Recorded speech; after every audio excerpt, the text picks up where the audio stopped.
स्वातंत्र्य दिनाच्या सर्वांना खूप खूप शुभेच्छा. आज स्वातंत्र्य दिन आणि मुलगी गेली होती हायकोर्टमध्ये. तर वरती आज सकाळी लवकर पूजा करायची होती म्हणून फुलं घेण्यासाठी गेलेलं होतं. तर हे कबूतर आणि चिमण्या ते समोर जे घरटे बांधल्यात त्याच्यामध्ये बसलेले होते आणि एलसी इकडच्या खिडकीतनं आवाज आल्यानंतर सारखी खिडकीतनं वाकून बघत होती म्हणून वरती जाऊन बघितलं तर चिमणी 2 आणि एक कबूतर दोन्ही घरट्यांमध्ये बसलेलीत आणि मी वरती गेल्यानंतर गेले तोडून ते. आणि आज घरीच होतीत ना, सुट्टी होती आज, स्वातंत्र्य दिनाची सुट्ट्या असल्यामुळं सगळे घरी होते. त्यामुळं शेंगा उकडल्या, शेंगा मागवलेल्या मी ब्लिंकिटवरनं आणि सगळ्यांना खाण्यासाठी. आणि हे जिलेबी आणि गुलाबजाम फक्त गोड खाणाऱ्या आमच्या घरातल्या एकाच माणसासाठी आहेत, कारण आम्ही कोणीही खात नाही. पण आज स्वातंत्र्य दिन असल्यामुळं एक जिलेबी सगळ्यांना जबरदस्ती दिली, पण मुलग्यानं आणि मुलगीनं थोडेसेच खाल्ले आणि मी एक जिलेबी अख्खी खाल्लेली होती.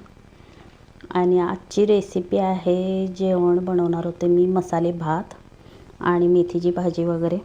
त्यामुळं फक्त मसाले भाताची रेसिपी आत्तापर्यंत मी 2-3 वेळा तरी टाकलेली आहे, पण आज म्हणलं 15 ऑगस्ट आहे आणि मसाले भाताची रेसिपी अजून एकदा शेअर करूया म्हणून. नवीन कुकर पण होता हा.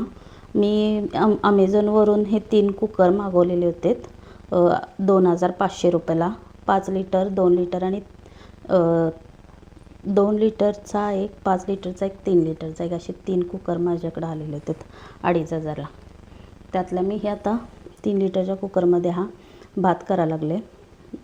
पहिल्यांदा मी थोडंसं तेल टाकलं आणि जिरे आणि आलं, लसूण, कोथिंबीर आणि मिरचीची पेस्ट करून घेतलेली आणि त्यात थोडासा एक वेलदोडा, लवंग, दालचिनी आणि मिरे टाकून ते मिक्सरला बारीक करून घेतलेलं होतं. आणि कांदा टोमॅटो चांगला फ्राय करून घेतला. मग यात मी आता हिरवे वाटाणे, गाजर वगैरे हे काही घालणार नाही. माझ्याकडे हे सगळं होतं, पण ते सारखं तोच भात होतो आहे आणि ते फ्लॉवर वगैरे सगळं घातलं की मग खाताना पोरं तोंड वाकडं करतात. त्यामुळं साधा सिंपल भात केलेला होता. कांदा टोमॅटो चांगला फ्राय केला की, म्हणजे कांदा टोमॅटो चांगला भाजला की मग हे तांदूळ भिजवून ठेवलेले होते एक 10-15 मिनटं अगोदर. आणि हा बासमती तुकडा 2 नंबर दावतचा तांदूळ आहे, नाही इंडिया गेटचा. दावतचा तांदूळ मी जरा 3 नंबर तुकडा आहे तो नव्हता घेतला. हा इंडिया गेटचा 2 नंबर तुकडा मी घेतलेला होता. म्हणजे भात पण छान आणि वास पण चांगला येतो. आणि दावतच्या तांदळाला बघा वास एवढा येत नाही भात करताना, आणि इंडिया गेटच्या तांदळाला वास पण असतो भरपूर. त्यामुळे मी इंडिया गेटचा तांदूळ घेतलेला होता आणि धुवून ठेवलेला होता 10-15 मिनटं. आणि कांदा टोमॅटो चांगला भाजल्यानंतर मग मी आलं, लसूण, कोथिंबीर, मिरची आणि हा खडे मसाले जे घातलेले होते त्याचा मसाला मिक्सरला बारीक केलेला तो टाकला. आणि त्यानंतर हा धुवून ठेवलेला तांदूळ टाकल्यानंतर एक 5 मिनटं तो पण भाजायचा. म्हणजे भात तुमचा फडफडीत चांगला फुलतो आहे पण. आणि जसा तुम्ही बाहेर गेल्यानंतर जेवणात किंवा प्रसादाचा भात असू देत किंवा हॉटेलमध्ये जे तुम्ही भात खाताय त्या पद्धतीचा भात होतो आहे. आणि मसाला वापरताना सुहानाचा मसाला, रुचिराचा मसाल्याचा भात जर केला तर त्याचा कलर लालसर येतो, त्यांचा मसाला वेगळा असतो. आणि हा सुहानाचा मसाला असतो, याचा किती जरी तुम्ही मसाला टाकला तरी भात तुमचा हा पांढराच होणार. जर तुम्हाला हळद पाहिजे असेल तर टाका, मी कधीच मसाले भातात हळद टाकत नाही. जर खिचडी वगैरे केली, ते पण सगळे आपल्या भाज्या वगैरे घालून खिचडी बनवली तरच मी फक्त त्यात हळद टाकत असते. एरवी मी मसाले भातात ह्या कधीच हळद टाकत नाही. आणि भात एकदम मस्त चांगला फडफडीत झाला पण.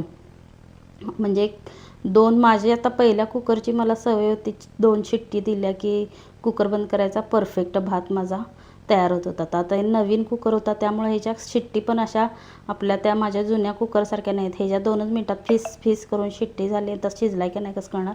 तरी पण उघडून बघितलं तर भात मस्त फडफडीत चांगला शिजलेला होता.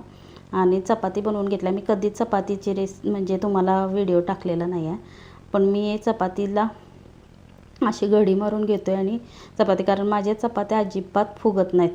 मला चपाती आणि पोळी हे 2च असं आहे की मला व्यवस्थित जमत नाही, म्हणजे होतच नाहीत चांगल्या. ह्यात अशा चांगल्या टम्म फुगणाऱ्या चपाती वगैरे अशा जमत नाहीत.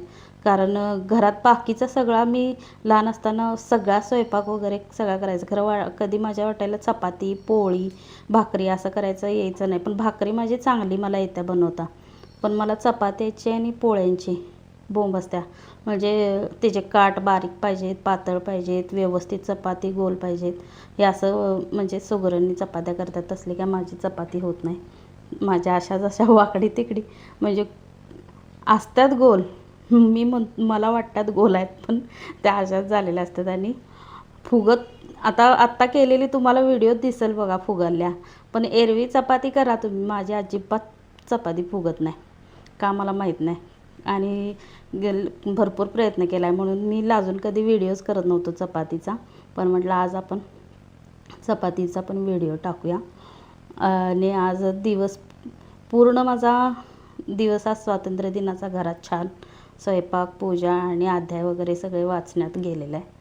आणि एलसीचं ते ऑपरेशन जे करून आणलेलं आणि घरात फरशीवर इकडं तिकडं ती बसताना, म्हणून तिला मी जाळीमध्ये आता बसायची जरा सवय लावा लागलो. कारण तिचं ते केस कट केल्यात ना कडेनं, त्यामुळं तिला म्हणजे इन्फेक्शन होऊ नये. आपल्या फरशीवर मी कसं फिनेल वगैरे टाकून फरशी पुसलेली असते लायझॉलनं ते, आणि त्यात ती इथं तिथं कुठं जर बसली आणि त्या फिनेलचं ते इन्फेक्शन होणार म्हणून तिला मी बाहेर बसवलेलं असते. तर बाहेर जाळीत बसवल्यानंतर आम्हाला सगळ्यांना तिला बोलवायचं असते आणि सगळ्यांना हाका मारायच्या असतात. म्हणजे जसं काय तिला आम्ही घरातनं बाहेर काढले असं सगळ्यांना प्रत्येकांना बोलवत असत्या. त्यांचे पप्पा दिसले की त्यांना बोलवायचं, मी दिसलो की मला बोलवायचं, दीदी दिसले की दीदीला हाक मारायची. आणि बोलवून सगळ्यांना हाका मारत बसत्या. अगोदर मुलग्याला जेवायला दिलं आणि मग आम्ही सगळ्यांनी घरी जेवायला घेतलं. आणि जेवण झाल्यानंतर मग मी हा वॉइस दिलेला आहे आणि व्हिडिओ संध्याकाळी मी अपलोड केला. कारण दिवसभर मला हे सगळं शूट करायचं होतं आणि त्यामुळं 6:30-7 वाजता म्हटलं व्हिडिओ टाकूया. आणि आजचा व्हिडिओ जर तुम्हाला आवडला असेल तर नक्की लाईक करा. भेटू आपण पुढच्या व्हिडिओमध्ये. धन्यवाद.